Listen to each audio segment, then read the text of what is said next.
duman Deyirəm yaşlı meydansan Saxlayıram mən ədəb erkansan Saxlayıram mən ədəb erkansan Zahır çıxatsın versin pünhan sənə Bu şeylə ərzaq tərəfində sənsən Bu şeylə ərzaq və salamın cavab əleykim salam Yol verməyim təbləndiyim Təkara keçməyim və təbləndiyim Allah'ı biraz əsəbləndiyim Dərgələk başqa səbəbləndiyim Gül kimi meyxanı da ədəbləndiyim Xeyrola bardaq tərəfində sənsən Xeyrola bardaq tərəfində sənsən Və salamın cavab əleykim salamdır. Ədəb elə deyirsiniz ki, ədəb nə?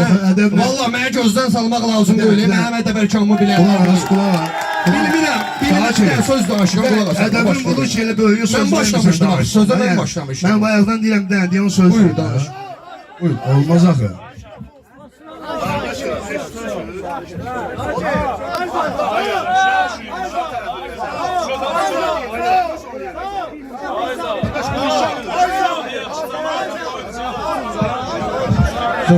Ya Allah, ne muskaletler. Allah bu kadar rəhmət eləsin. Bu kadar belə olmayıb. Vallahi belə olmayıb. Allah bu kadar elə bir diyene iki deyib. Ya bir diyene iki deməyib. Baxıb necə?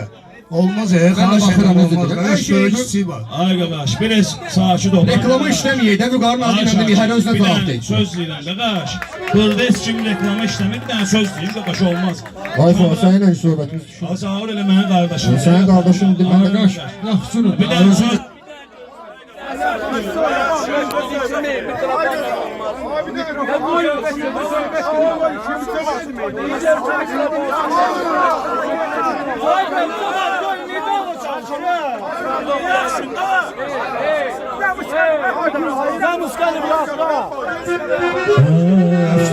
Yaxşı ya Allah. Allah şeytan lənət eləsin. Yaxşı. Bir dənə qədim yolu var. Ha var qafiyə pərviz. Nə muskal tutaq nə ləzzətdir. Yaxşı. Ay qardaş. Oğlum. Ha. Ana. Oğlum.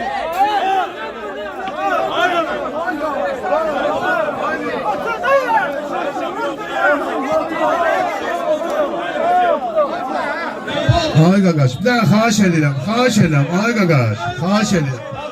Ha, xahiş edirəm də qardaşım, ay qaqaş. Ha, sizə qurum ağsaqqal gəl, ha, ağsaqqala hörmət edir, ay qaqaş. Qaqaş, bir dənə. Ya Allah, şu, Allah şeytan lənət eləsin, qaqaş, oturun. Ay qaqaş, biz rəhmətliyi kəndinə, bir dənə saxla da, ay Həbib, bir dənə başıma dön. Qaqaş, rəhmətliyi kəndinə gəlmişik, biz özümüzə o verin oğlanıq, qaqaş, burada siz soxsuz, qardeş bilib gəlmişik, burada nə qədər qardeşlərimiz var.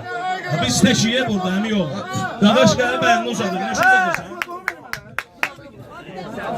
Bir daha görmək saqqal deyil. Bir daha görmək saqqal deyil.